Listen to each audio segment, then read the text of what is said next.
Hey, third grade, it's Miss Sublet. So, we are starting in a new unit on Second Steps, and it is all about emotions, which is Miss Sublet's favorite thing. So, we are going to start out with a lesson called Why Emotions, and we're going to go over several different emotions in this lesson. But first, let's get started with our brain builder. So, I am going to let you all do your brain builder, and I will be right back.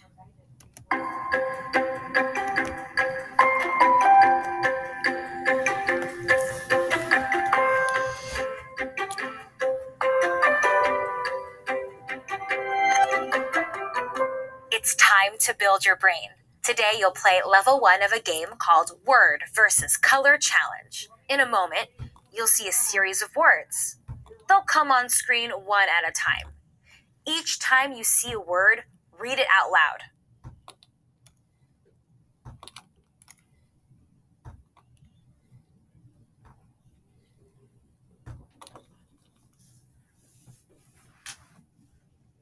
Now I'm going to ask you to do something different. This time when you see the words, I want you to say the color of the letters in the word out loud. Don't read the word. Say the color it's written in. Here's an example. If you see this, you should say green. It's time to try it.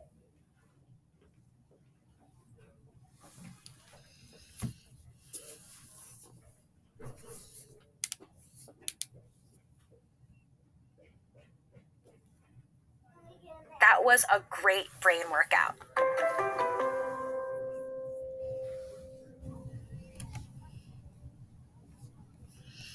Well, that was really hard, I thought. Did you all have a hard time with that one? That was fun, though. All right. So, let's see what's next. All right.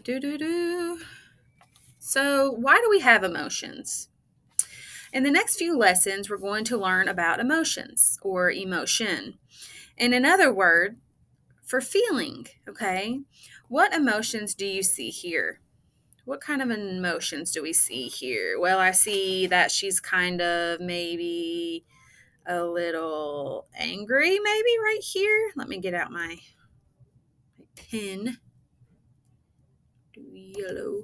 So right here, she looks pretty angry, I thought.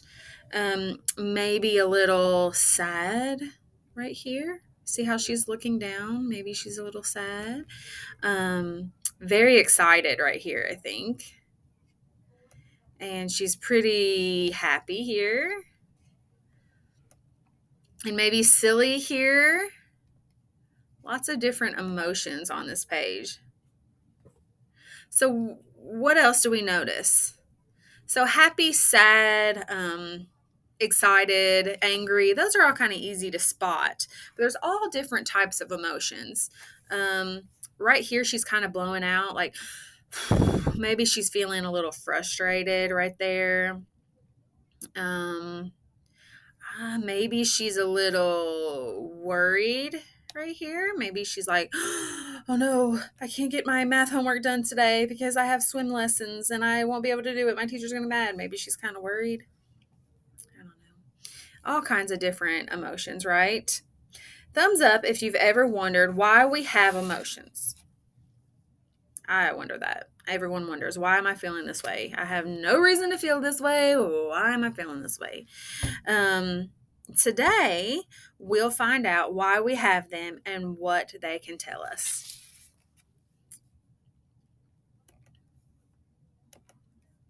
Uh-oh, I gotta take my pen off. Back. All right. Oh, I have to go through and erase all those. Darn it. Maybe I could just push clear screen. There we go. All right. The mouse. This is for. All right, I was just feeling some kind of emotion there. I think I was frustrated. Okay, so 100,000 years ago, a caveman named Rocco was walking home when all of a sudden something happened. Look at this picture. What's going on? What's going on? You can talk to your shoulder partner about this. What's going on? Well, he definitely looks like he is being chased, right? How do you think Rocco is feeling? Does he look happy right here? No. He looks kind of scared to me. I think so. That's right. Rocco is scared. What might happen if Rocco didn't feel scared? If he didn't feel scared, what would happen? Talk to your shoulder partner about this. Think about it. If Rocco wasn't scared, what could happen?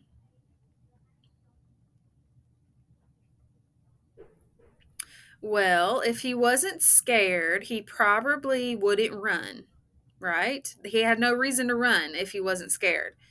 And then if he didn't run, he might get attacked by the lion and he might get eaten. So you see that being scared tells him he might be in danger. His emotion gives him information. None of us is getting chased like Rocco. He's really in danger. But feeling scared can tell you the same thing. Something might hurt you or be dangerous. So our feelings give our brain information. Okay. So I want you to partner up. I'm going to move on to the practice section.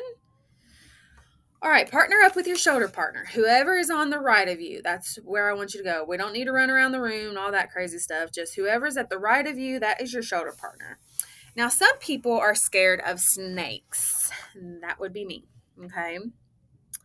Let's say you're walking through the grass when suddenly a snake appears. Ooh. Thumbs up if you feel scared. If you don't feel scared, that's okay. Maybe you're used to snakes, and that's okay. But I have my thumb up. Feeling scared tells us there might be danger. It's true some snakes can hurt people, but many are harmless. We can feel scared even if a danger is unlikely to happen. Now, you all might be like a snake connoisseur or something, know like the colors and what's poisonous and all that. I don't know. So if I see a snake, I'm a running, okay? I don't know what the colors mean. I don't know the shapes of the head and all that stuff means different stuff. I don't know none of that. Okay. Now, some of y'all might know, and that's good. So you might not feel as scared. Now it's your turn to think about a time you felt scared. Okay. So you're with your shoulder partner. How did you feel scared? Tell you about a danger. Okay. So what scares you? And how did it tell you about a danger? Okay. So, for example, maybe you're scared of spiders. Okay. How does that tell you that you're in danger? Well, some spiders are poisonous and could hurt and bite you, right? Um, what else could it be, though? Maybe you all are scared of heights. Heights are really tall places. Maybe you don't like looking over bridges because you're up so high. What kind of danger does that tell you about? Well, that you could possibly fall, right? So think of your own now. Talk to your shoulder partner about it.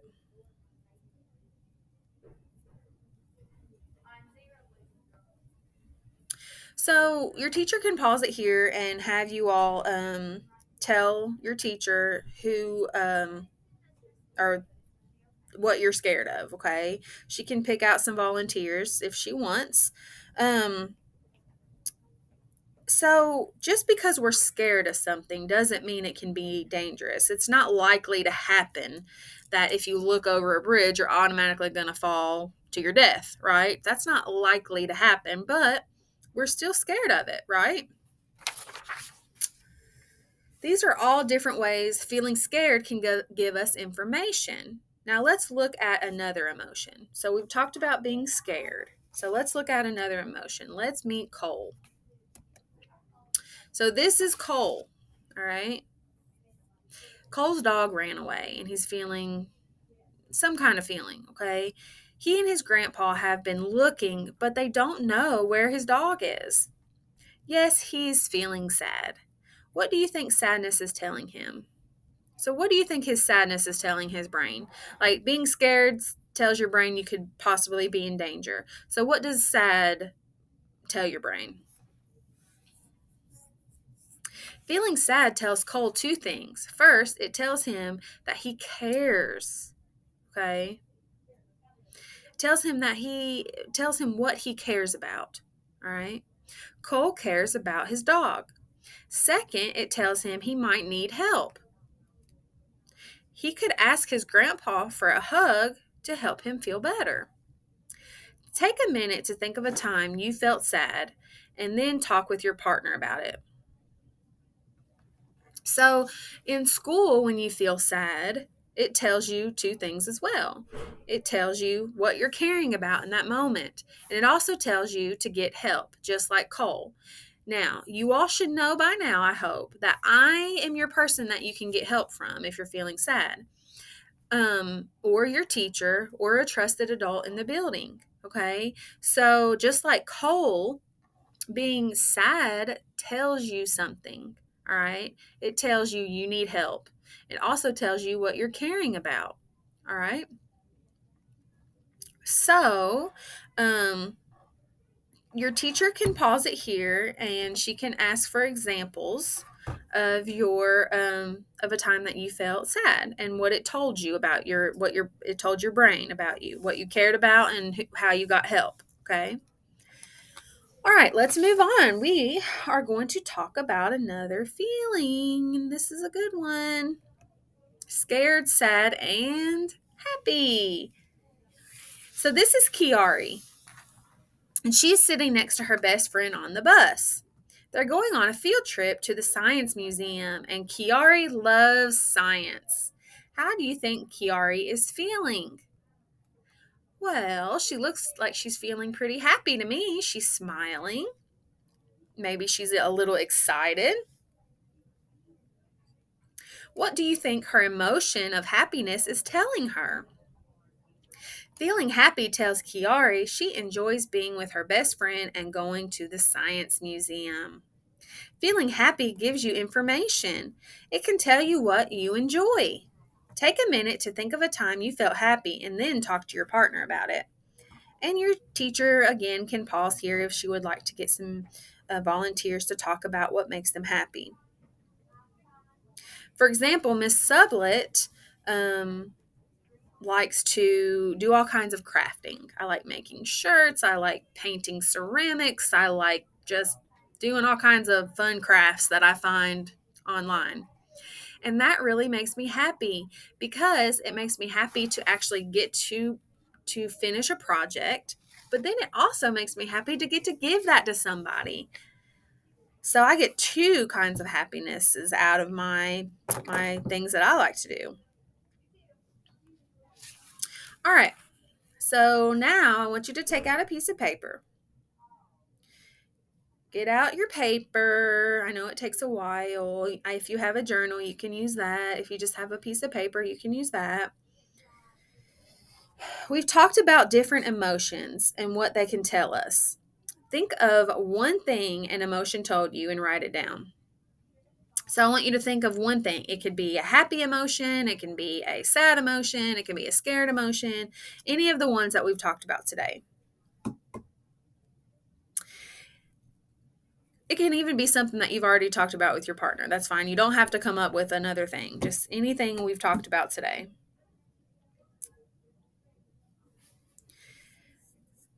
Think of one thing an emotion told you and write it down. So one of your emotions, write down what it told you. Like being scared tells you that you could be in danger. Being happy tells you what kind of things you enjoy in life. Being sad tells you that you need some help. Okay? For the rest of the week, think about what emotion you're feeling. So for the rest of this week, whatever you wrote down, I want you to think about that emotion. Okay? And then I want you to say to yourself inside, okay, I'm feeling that emotion again, and here's why. I want you to really try to hone in on your emotions and why you're feeling the way you feel and what it is telling your brain, okay? And then next week, we're going to learn about more emotions. So thank you all. That is all I have, and I will see you next time.